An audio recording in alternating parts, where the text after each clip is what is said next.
आप आक्रांता के लिए गाएंगे तो योगी सबक सिखाएंगे। नया भारत और नया उत्तर प्रदेश आक्रांताओं का महिमा मंडन स्वीकार नहीं करता। फियर जोन नहीं, फेथ जोन बन गया है उत्तर प्रदेश। ऐसा लगता है कि 2027 के लिए चुनावी हुंकार भरते हुए उत्तर प्रदेश के मुख्यमंत्री योगी आदित्यनाथ दिख रहे हैं, क्योंकि उत्तर प्रदेश के बजट पर राज्य की विधान परिषद में कुछ इन्हीं तेवरों के साथ मुख्यमंत्री योगी आदित्यनाथ ने हुंकार भरी। योगी ने विधान परिषद में दावा किया कि 2017 के पहले का यूपी और आज के यूपी में बदलाव आ चुका है। उन्होंने वंदे मातरम को राष्ट्र के आन बान शान का प्रतीक बताया। अखिलेश यादव ने भी आज वंदे मातरम का जिक्र किया, लेकिन उन्होंने ये कहकर सवाल उठाया कि ये लोग तो आजादी के पहले भी वंदे मातरम नहीं गाते थे। अखिलेश यादव का ये तेवर नसीमुद्दीन सिद्दीकी और फूल बाबू जैसे मुस्लिम चेहरों को अपनी पार्टी से जोड़ने के बाद सामने आया। सवाल यह है कि क्या 2027 के यूपी चुनाव में एक और योगी का हिंदुत्व होगा, मुगलों के खिलाफ उनकी हुंकार होगी, वंदे मातरम को आन बान शान कहना होगा? तो जवाब में अखिलेश यादव सीधी टक्कर दे रहे हैं कि आक्रांताओं का महिमा मंडन और वंदे मातरम जैसे मुद्दे यूपी चुनाव में अहम बनने जा रहे हैं। आक्रांता के लिए गाएंगे तो योगी सबक सिखाएंगे। इसी पर आज चर्चा करेंगे। पहले ये रिपोर्ट देखिए। महोदय, 2017 के पहले क्या स्थिति थी उत्तर प्रदेश? ये जो पीड़ित है, दुखी है, अपमानित है, उसके साथ पीडीए वही पीडीए है। उत्तर प्रदेश के चुनाव तो अभी दूर हैं, लेकिन वार पलटवार का खेल शुरू हो चुका है।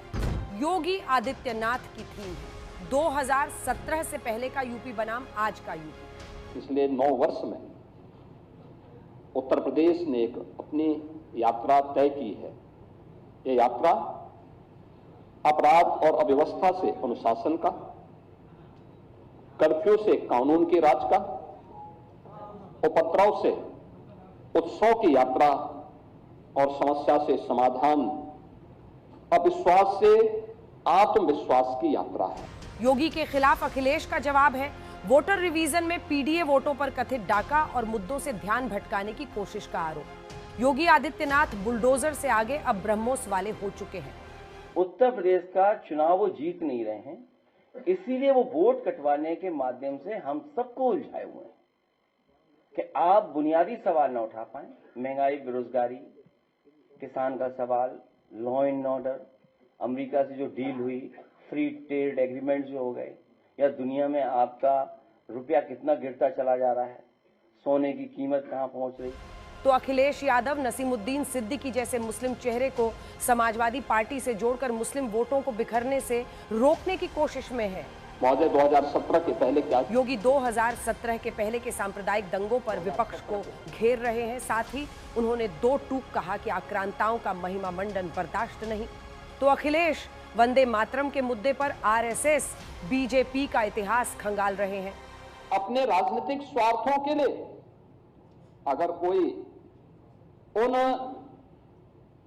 आक्रांताओं को महिमा मंडन करता है जिन्होंने भारत की आत्मा पर प्रहार किया, जिन्होंने भारत की आस्था को रौंदने का कार्य किया है, मुझे लगता है कि आज का नया भारत, आज का नया उत्तर प्रदेश, ये नए भारत का नया उत्तर प्रदेश इसको स्वीकार करने को तैयार नहीं है। यानी हिंदुस्तान में रहोगे और भारत के राष्ट्रगान और राष्ट्रगीत को गाने में आपको दिक्कत होती है, ये चीजें नहीं चल सकती हैं। इन्होंने वंदे मातरम न आजादी से पहले गाया था और आजादी कितने वर्षों बाद ये वंदे मातरम गा पाए। ये जो मुख्यमंत्री जी हैं, मुख्यमंत्री बिष्ट जी, कम से कम वो अपने लोगों से तो पूछ लेते कि जो अनरजिस्टर्ड उनके संगी साथी रहे हैं लोग, उन्होंने कब वंदे मातरम गाया था। 2027 के यूपी चुनाव की बिसात बिछ रही है और भावनात्मक मुद्दे जरूर उठेंगे। इस बीच कांग्रेस सांसद कार्ति चिदंबरम ने उत्तर भारत में नरेंद्र मोदी की जीत को हिंदुत्व से जोड़ा है। He is not winning because Congress is the centrality of the Congress party is a family. He is winning because that Hindutva agenda overrides everything else. Hindutva Modi और योगी दोनों के लिए कारगर रहा है, लेकिन उत्तर प्रदेश ने 2024 में जो नतीजे दिए थे उसी की वजह से अखिलेश के उत्साह में कमी नहीं, और इसीलिए योगी का एक एक जवाब अहम हो गया है। आज तक ब्यूरो।